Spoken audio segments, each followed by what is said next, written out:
What does it mean when a leader who rarely shows weakness fires a top economic official in public just weeks before a once-in-5 years party congress in one of the most tightly controlled states on Earth? This week, North Korea's leader dismissed a vice premier overseeing machine building after a single project went wrong, and the timing matters because the decision intersects with weapons production, sanctions pressure, and the future direction of the regime itself.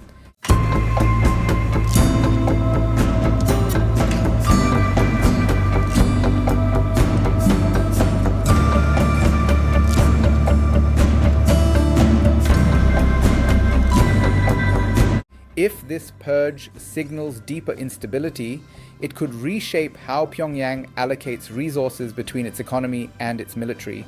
If it succeeds in restoring discipline, it may strengthen internal control ahead of new policy targets.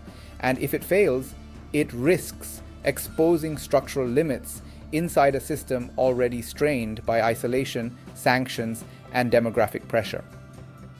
The stakes extend beyond one official's career, touching regional security in Northeast Asia and the global balance around deterrence and escalation. To understand why this dismissal matters, you have to understand how North Korea governs itself. The country is run through a highly centralized party-state system where the ruling Workers' Party sets economic and political priorities through periodic congresses. These gatherings, held roughly every 5 years, define national objectives across industry, defense, agriculture, and technology. The upcoming Congress will be the first since the pandemic-era shutdowns that severely disrupted trade, production, and food supply. In that context, discipline is not a slogan but a survival mechanism. The official who was dismissed, Yang Sung-ho, oversaw parts of the machine-building sector, which plays a critical role in North Korea's economy and military. Machine building includes industrial equipment, heavy manufacturing, and components essential to weapons production. The Ryongsong Machine Complex, where the incident unfolded, is one of the country's flagship facilities, long linked to defense manufacturing. Any inefficiency there directly affects munitions output and the broader military-industrial pipeline. North Korean state media reported that the modernization project at Ryongsong suffered avoidable losses due to mismanagement. Funds and labor were wasted, and the burden shifted onto the munitions sector at a time when resources are already scarce. In a system where every ton of steel and every trained worker is politically allocated, such failures are not treated as technical errors but as political disloyalty. Public discipline campaigns have long been a feature of North Korean governance. Jong Un inherited this approach from his father and grandfather, both of whom used periodic purges to reinforce authority. But Kim has expanded the practice beyond security officials to economic managers. Since 2021, he has repeatedly emphasized eliminating complacency and passiveness, especially among cadres responsible for production targets. These campaigns serve two purposes at once. They intimidate the bureaucracy and signal resolve to the population.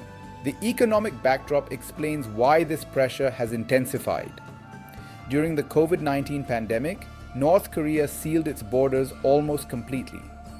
Trade with China, which accounts for more than 90% of its external commerce, collapsed. Food shortages worsened, industrial output fell, and transportation networks deteriorated. South Korea's central bank estimates the North Korean economy grew by 3.7% in 2024, but that rebound came from an extremely low base and does not indicate structural recovery.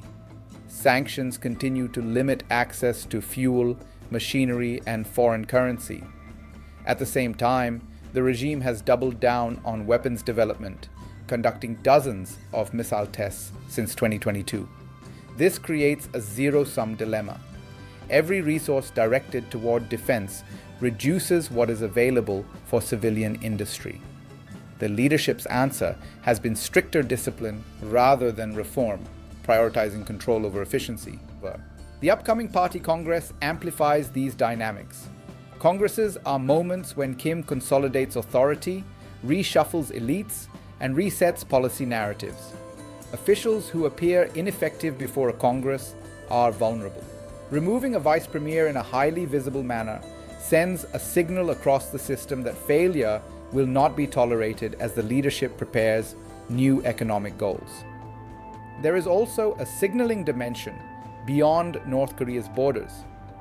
South Korea, Japan, and the United States closely monitor internal developments for clues about Pyongyang's intentions. A focus on discipline within the munitions-linked industrial sector suggests that weapons production remains non-negotiable, even as the leadership acknowledges economic strain. Consider one possible future. If Kim's crackdown succeeds, officials may respond by overcompensating, pushing factories to meet quotas regardless of cost. That could temporarily boost output in strategic sectors like missiles or artillery, but deepen inefficiencies elsewhere. Over time, this would reinforce a militarized economy that sustains deterrence while leaving civilian living standards stagnant, increasing reliance on repression rather than legitimacy.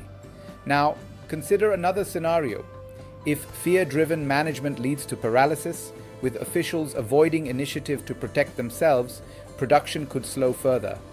Delays in machine building would ripple through weapons programs and infrastructure projects alike.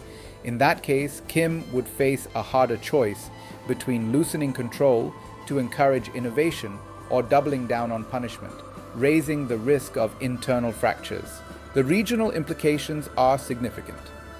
For South Korea and Japan, a disciplined but economically constrained North Korea means continued missile testing without meaningful diplomatic engagement. For China, which values stability above all, intensified internal pressure in Pyongyang creates uncertainty. Beijing prefers a predictable neighbor that does not provoke crises requiring intervention. Any sign of elite instability complicates that calculus. Globally, the episode underscores the limits of isolation as a tool of change. Sanctions have constrained North Korea's economy, but have not altered its core priorities. Instead, they have reinforced a governance model that treats economic failure as a loyalty issue rather than a policy problem. This dynamic complicates future negotiations because concessions are framed internally as threats to authority. As the Party Congress approaches, observers will watch for further dismissals, policy language emphasizing self-reliance, and signals about resource allocation. Personnel changes offer clues to whether Kim prioritizes technocratic competence or personal loyalty. So far, the pattern suggests that discipline and control remain paramount. In the end, this is not just a story about one vice premier losing his job. It is about how power is maintained in a system that equates economic management with political obedience.